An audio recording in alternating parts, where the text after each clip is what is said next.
Greetings, dear friends. My name is Megan Kelley. I'm Heal the Planet's Whole Systems Educator, and we are continuing our composting series showing you guys how to use your compost.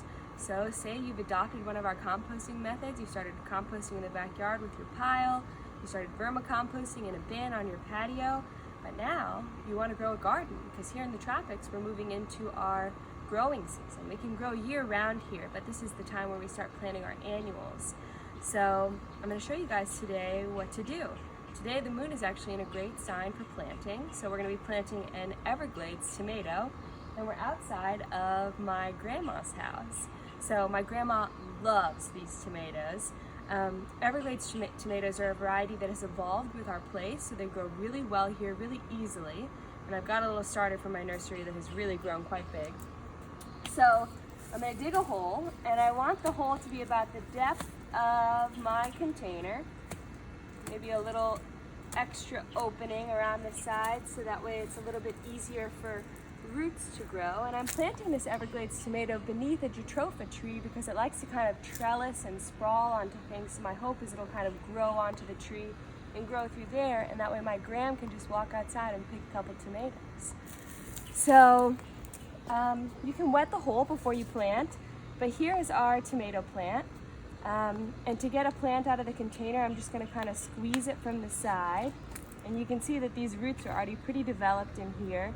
So there's a lot of conversation around what you can do with the compost, whether you want to backfill the hole with your compost or whether you want to top dress it.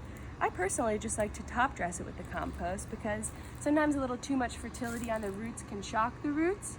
So I'm going to kind of break apart the roots, put those into the ground, and then I'm going to kind of backfill the hole a bit with some of the native soil, but I've already kind of been building soil here because I have this mulch in place, so there's already some pretty nice soil in place.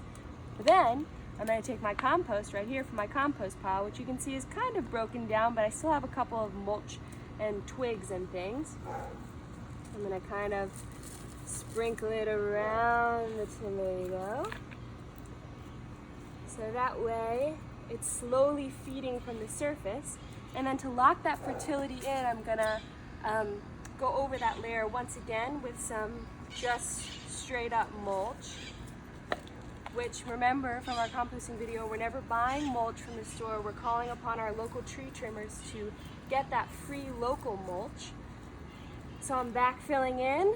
I'm going to say grow big, delicious tomatoes. Actually, Everglades tomatoes are pretty small, but grow some delicious tomatoes for me and my gram.